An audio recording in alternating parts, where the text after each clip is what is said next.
Bonjour à tous, nous sommes aujourd'hui sur le chantier du centre aquatique de la CCHF situé à Wormhout. C'est un chantier de grande ampleur qui va réunir divers métiers du bâtiment, un secteur porteur et plein de perspectives. Le gros œuvre regroupe beaucoup de métiers.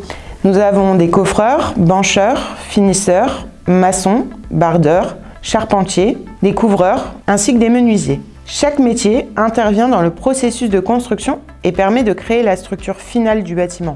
Dans ce domaine, un apprentissage sur le terrain est possible. En revanche, les aptitudes sont nécessaires pour s'épanouir dans ces métiers. Sur un chantier, on peut avoir jusqu'à une cinquantaine de personnes qui travaillent ensemble. La communication ainsi que l'écoute des consignes vont permettre une sécurité renforcée. Vous devez d'ailleurs être sensibilisé à ce sujet. Les postes de travail nécessitent régulièrement de travailler en hauteur. Il ne faut donc pas avoir le vertige. Enfin, il est indispensable d'être dynamique et doté d'une bonne condition physique pour le port de charge des matériaux.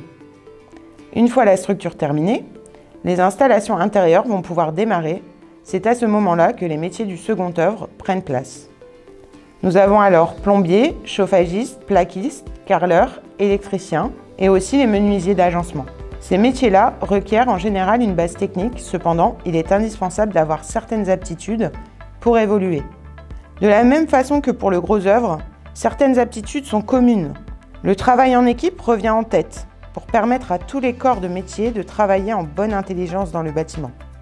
Une certaine logique vous permettra de vous adapter rapidement aux divers aléas du chantier. La sécurité sera encore une priorité, pour aucune mise en danger de vous-même et des collègues. Et même dans le second œuvre, il faut garder à l'esprit que le port de charge sera toujours présent, ainsi que le travail en hauteur. Certains métiers vont se distinguer par des aptitudes propres. Les plaquistes doivent faire preuve de réactivité dans l'exécution des plans. Ils interviennent avant et après d'autres corps de métier, et ils s'adaptent alors aux aléas des autres installations en cours. Les carreleurs, eux, doivent avoir le goût de la minutie pour permettre une mise en place sans imperfection, surtout si les futurs utilisateurs marchent pieds nus par la suite dans les vestiaires. Les ouvriers en charge des réseaux de fluide et de chaleur, comme les plombiers par exemple, interviennent régulièrement sur les installations cachées des bâtiments, comme les sous-sols. Il faut donc accepter de travailler dans ces conditions. Et enfin, l'électricien doit avoir une grande capacité d'adaptation et d'anticipation.